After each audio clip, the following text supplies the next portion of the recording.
ശ്രീകണ്ഠാപുരം നഗരസഭയുടെ 2025-26 വാർഷിക പദ്ധതിയിൽ ഉൾപ്പെടുത്തി നടപ്പിലാക്കുന്ന പാലിയേറ്റീവ് കുടുംബ സംഗമം ശ്രീകണ്ഠാപുരം നഗരസഭാ ചെയർപേഴ്സൺ അഡ്വക്കേറ്റ് ഇ.വി. രാമകൃഷ്ണൻ ഉദ്ഘാടനം ചെയ്തു.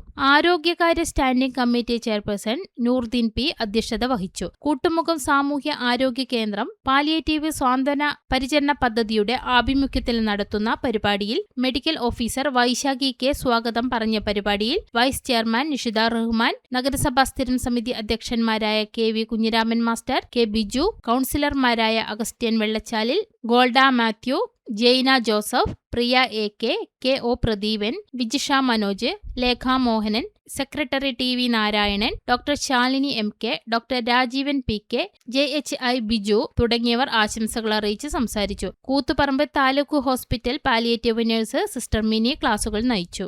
ജെ.എച്ച്.ഐ. സനൽകുമാർ കെ നന്ദി പറഞ്ഞു. ഒരു മഹാഭാഗ്യമായി കരുതുന്നവരാണ്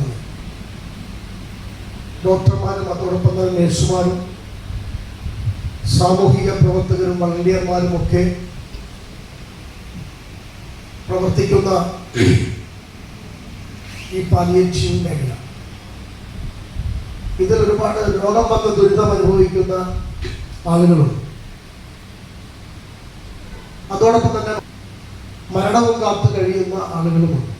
നടക്കാനോ സാധിക്കാത്ത ബെറ്റഡായ കുട്ടികൾ വരെയുണ്ട്. അതോടൊപ്പം തന്നെ ഒരിക്കലും ഞാൻ അടുത്ത കാലത്തൊന്നും മരിക്കില്ല എന്ന് എന്താണെന്ന് പറയാൻ പോലും സാധിക്കാത്ത ആളുകൾ ഉണ്ട്. ഇപ്പൊ ഈ പാലിയേറ്റീവ് രംഗം എന്ന് പറയുന്നത് ഏറെ ശ്രദ്ധിച്ചു കഴിഞ്ഞാൽ വളരെ പരിമിതമായ ഒരു സഹായം മാത്രമേ ഗവൺമെന്റ് ചെയ്യാൻ സാധിക്കുന്നുള്ളൂ. രീതിയിൽ നമ്മൾ ഇതിനെക്കുറിച്ച് വളരെ ഗഹനമായി പഠിക്കുകയും ഗവൺമെന്റ് ശ്രദ്ധയിൽപ്പെടുത്തിക്കൊണ്ട് തന്നെ ഇവർക്ക് ആ കുടുംബത്തിന് പ്രത്യേക സാമ്പത്തിക